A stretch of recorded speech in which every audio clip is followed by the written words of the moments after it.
Bapak Prabowo.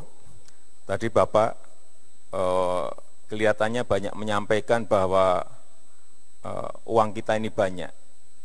Tetapi kalau kita lihat dalam 2 tahun ini, kita mengalami yang namanya defisit perdagangan dan juga defisit APBN terjadi dalam 2 tahun ini. Apa yang salah menurut Bapak dalam hal ini? Terima kasih. Pak Prabowo, kami berikan kesempatan untuk menjawab, dimulai dari sekarang. Terjadi defisit perdagangan dan defisit anggaran justru yang saya sebut tadi, karena kekayaan negara bocor ke luar negeri. Ya, esensinya itu, Pak. Karena kekayaan negara keluar. Kenapa keluar? Karena sebagai contoh, kita punya persediaan crude oil, ya, minyak bumi sudah juga menurun. Kita tambah import. Harga crude oil, harga minyak bumi naik di dunia, $100 per barrel. Jadi beban untuk impor kita sangat tinggi. Itulah terjadi defisit perdagangan. Defisit anggaran sama. Kebutuhan-kebutuhan kita, janji-janji para pemimpin, sebagaimana juga Bapak terus keluarkan kartu ini dan kartu itu. Itu Bapak bilang ada anggarannya. Ya, anggarannya ujung-ujungnya kan dari APBN. Nah, APBN dari mana? APBN tidak jatuh dari langit. APBN itu dari kekayaan negara. Dan kekayaan negara kita sekarang bocor. Pak Joko Widodo, itu esensinya. Ini yang saya perjuangkan kepada seluruh elit Indonesia. Kekayaan kita bocor. Ketua KPK 7 September 2013 mengatakan bocornya 7.000 triliun, Pak. Persisnya 7.200 triliun. Itu angka beliau. Angka saya 1.134 triliun bocornya. Jadi kalau Bapak tanya kenapa defisit perdagangan dan kenapa defisit APBN, itu intinya. Harus ada pemerintah yang berani untuk menutup kebocoran itu. Baru kita tidak defisit, bahkan kita bisa surplus. Kita nanti jadi negara macan Asia kembali. Terima kasih. Ya.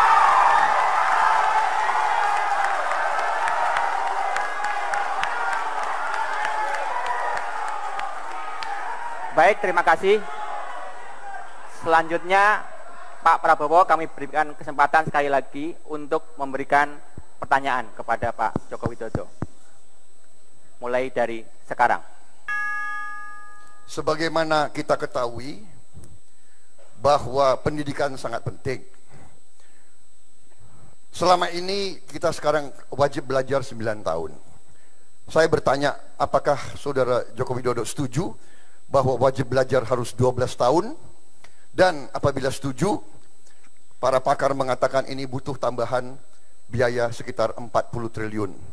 Apakah Bapak Joko Widodo juga setuju dengan penambahan ini dan sanggup untuk mendukung gagasan ini? Wajib belajar 12 tahun dengan peningkatan investasi di bidang pendidikan tambahan 40 triliun. Terima kasih. Pak Joko Widodo, silahkan untuk menjawab, dimulai dari sekarang. Terima kasih. Tadi di depan sudah saya sampaikan bahwa pembangunan manusia itu dimulai dari bidang pendidikan. Oleh sebab itu pendidikan menjadi hal yang utama bagi kami. Tetapi memang pendidikan ini harus ada evaluasi dan harus ada perubahan.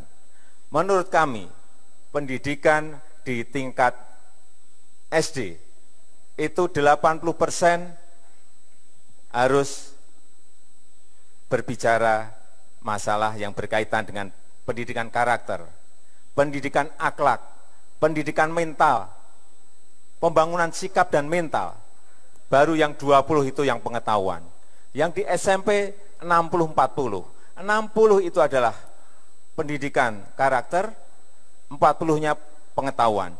Di SMA SMK baru 20 80-nya pengetahuan dan keterampilan. Oleh sebab itu, dengan cara inilah kita akan mendapatkan manusia-manusia yang punya sikap mental, mempunyai etos kerja, mempunyai budaya kerja, sehingga ke depan apabila itu kita lakukan, kita akan mempunyai manusia-manusia yang mempunyai produktivitas tinggi dan mempunyai daya saing tinggi. Oleh sebab itu sekali lagi, pendidikan merupakan hal yang utama, yang tidak bisa ditawar-tawar. Berapapun yang dibutuhkan untuk pendidikan dalam rangka investasi kita ke depan, dalam rangka produktivitas, dalam rangka daya saing, itu akan kita berikan. Apalagi hanya 40 triliun. 40 triliun ini bisa dicari, gampang sekali.